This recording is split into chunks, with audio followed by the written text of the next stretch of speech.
Hey everyone, welcome back. So this video is about the mini tub project that I just completed on the Nova here. This is how it sits before I touched it, still running leaf springs. These next few pictures is the subframe connectors and the 4-link that I installed before starting on the mini tub. It was a long road to get to the mini tubs, I'll tell you, but it was really made easy with this Church Boys Racing kit. Highly recommended. So here we're going over what the car looked like before we started. My son helped me pull some of the insulation. We got everything kind of squared away so that we could get to cutting without ruining glass and paint. These are all the portions that we had to cut out. It's going to go kind of quick here because there was a lot of work and trying to make the video not like 38 minutes long. Starting on the passenger side, the driver's side when I bought the car had some Bondo under the paint. When I bought the car, it was a dark green, and the paint was coming off. There's a lot of rust spots, so I decided that it was best to, take it all back down to bare metal and paint the car. When I did that, I found that there was a lot of rust, and then there was a lot of Bondo, the driver's rear quarter. So keeping that in mind, I started on the passenger side to keep body flex and everything to a minimum while I did the cutting, not knowing how much I was going to have to actually cut. I've never actually done a 4-link before, or a mini tub for that matter. So this is all learning experience. One of the reasons why I didn't really do a lot of update videos while I was recording, it was kind of easier just to set up a time lapse and just get it done because I'd never actually done this before. So I got the frame rail cut open. It's been, thinned out, putting in the reinforcement plate, putting in the front and rear panels so the tub can connect to it. Here I am using a hand punch to get all the holes in it for the rosette welds. Would have been a lot easier with a pneumatic one, but it didn't have enough depth. I do have one, it's just I couldn't get to all the spots, so it was easier just to use one tool. Once this is all done, we're going to go ahead and throw it in. About 400 welds here.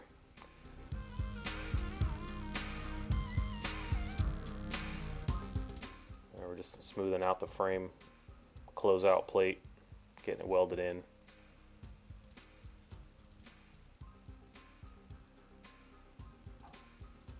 Notice the clock in the background. I try to keep the clock running all the time in the video so you can get a kind of a perspective on how long it takes to do everything. It certainly takes a lot longer than you think it does. So once I get all this done, at least to the point where it's in there solid, I needed to get the differential in and get measuring for wheels because running a mini tub, you're going to want to take advantage of all the space that you have. So I measured for wheels.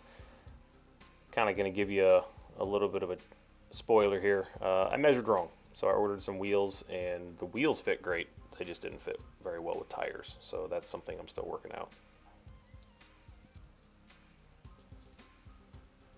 So when I did the passenger side, like I said, I'd never done one of these before, and Detroit Speed is the guys who made the actual mini tub kit, and again, without this kit it would have been a lot harder than it already was. They recommended that you just weld every 3 inches when you do around the actual tub itself to the car. And then, that would probably hold it sufficiently. And as you can see there's, a weld every 3 inches. But just for peace of mind, I ended up going back later on and welding the entire perimeter once I did the driver's side. Just seemed like a better idea, and you'd need a lot less seam sealer. This seat back bracket was real pain. I think the directions were for 2 doors. Mine's a 4-door, obviously, and the seat back bracket was just totally different than the template they gave. Not a huge deal, just took a lot more time than I thought it should have. And then trying to fit the stock trunk support was interesting, especially on the driver's side, because they give you a template to make a whole new one. I tried making a whole new one with the one that they gave, and it didn't make sense to me. Ended up reusing the stock one, and I think I had it going in like an hour. So once the seat bracket's all primered up and ready to weld in, get it welded in, grind everything down, get it smooth, move on to the next step.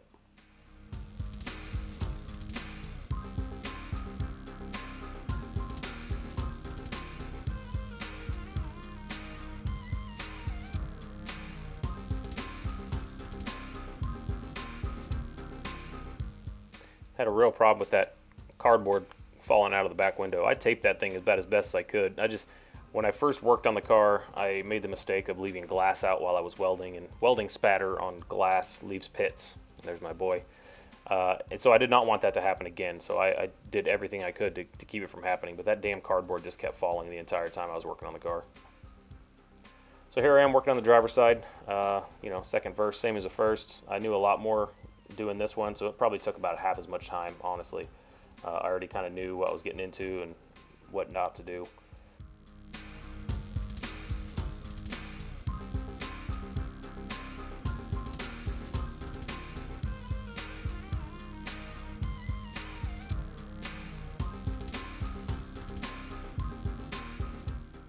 One of the things I battled was getting the car high enough so that I could actually get the tubs in and out and actually get in there and work on it, but not being so high that I can't reach up without supporting myself halfway, being totally uncomfortable to actually work on the car. It was definitely a challenge. I got a lot of sore backs through this process. I would say in all, this process probably took me, of solid work, probably took me a week, 8-hour days, give or take. Could have been done faster, absolutely. Did it get done how I wanted it? Absolutely. I did not want to rush the process. I wanted everything to fit as best as it could. You see me take this tub in and out. I didn't even count how many times. I just wanted it to all fit perfect so that when I fit it up in there and got ready to weld it, it all just worked. And, stuff like that just takes a lot of time. And I'm not a professional. I've never done this before. This is only my second one. See my pile of boxes in the background. We got a lot of upgrades coming after this, but this is the hard stuff. Got to get it done first. Yeah, if you haven't seen the previous videos, the car's coming from a 5.3 NA to a 5.3 with an LSA supercharger. Probably going to be around 650 horse to the wheels, I'm hoping. If I can't get that, I'll keep working till I get there. I want to run 10s with the car, so I'm going to definitely need all the space I can get back there for rear tires. I bought 275 street tires just to make sure everything fit for the first get out, and then at some point, I'll run some drag radials, probably some 315s, and then we'll try for those numbers. I do have a good set of slicks, so I'll probably use those at the track, but for street use, it's probably going to need drag radials. So I had a lot of issues with when I fit the tub in there on the driver's side. When I squeeze it up in there, it looked like it needed more space in the front of the tub. So I kept grinding and I kept grinding and I kept grinding, and it never really fit right. And come to find out that because it had been in an accident in the rear, that the back side was out of shape, so it was causing the front side not to sit correctly. Of course, I started in the front and then I was going to work my way to the back. I should have started in the back, worked my way to the front. So I ended up having to pull the metal quite a bit in the back just to get it to square up when I finally got everything done. It worked out, but it could have been a little bit cleaner. Not that anybody will ever see it.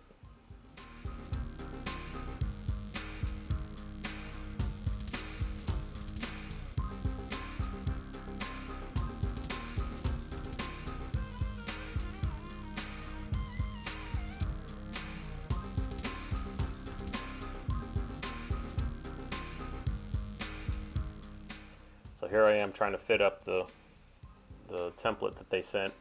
Tried to fit it in paper, didn't make sense. I said, okay, maybe it'll make sense if I do it in metal. Did it in metal, didn't make sense at all. Finally got frustrated. I don't know, it's probably a couple hours, maybe an hour there, just trying to fit it. And I said, okay, so I went and got the stock one, started trying to make that work. As you can see, it's one of those processes, just kind of move it a little bit, see if it fits, move it a little bit, see if it fits.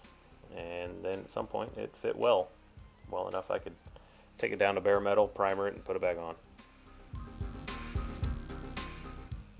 So every once in a while, I'll see my boy pop his head in. He's only 11.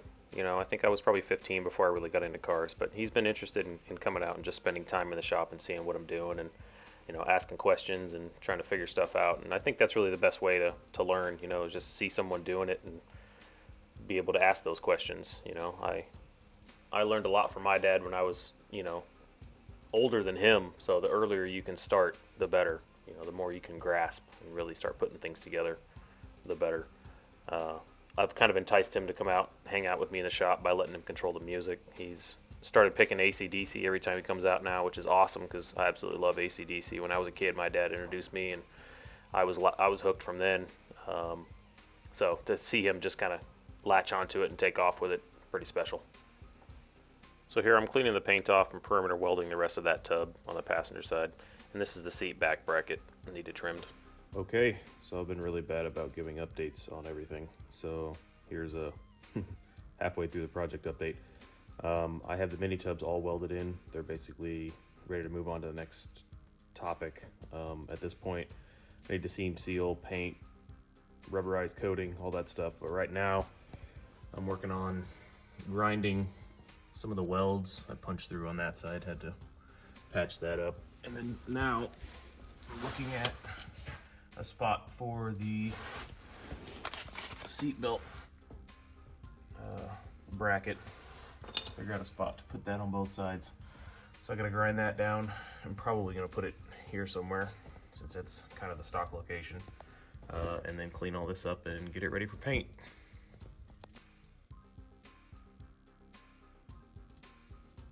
All right, so here's the update. Got this one burned in. Pretty hard to do because that's like 4 times as thick as the metal it's going to, but it's in there, ain't going anywhere. So seat belt done. Got the other one to do. Spare tire hold down is removed. The metal was so thin right there that I had to put on a patch panel, so I gotta grind that down. But one step closer. So eventually we get to the point where it's time for cleanup. We've done all the grinding and all the welding. So we clean up the shop, get a fan going, start laying down some paint. It's Rust-Oleum, just some flat black. Just a couple coats, just get everything covered, make sure it doesn't rust. And then once we get that done, it's time for seam sealing. Looks pretty damn good. So once all the coats are dry, we can lay down the tape, start the seam sealing process, which is usually pretty messy. The tape helps a whole lot. One trick though is definitely take it off when the seam sealer is still wet. I waited one time and let the seam sealer dry, and it was almost impossible to get off the tape. So I went through and did the driver's side, got it all lined up, seam sealed it. My son saw how easy it looked and said, "Oh, I want to do the passenger side." I said, "No problem." So I handed him the tape and off he went. You'll see the results. He's got a little practice left.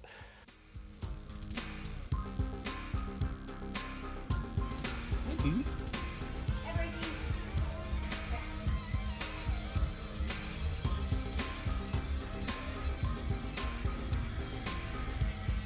What you doing?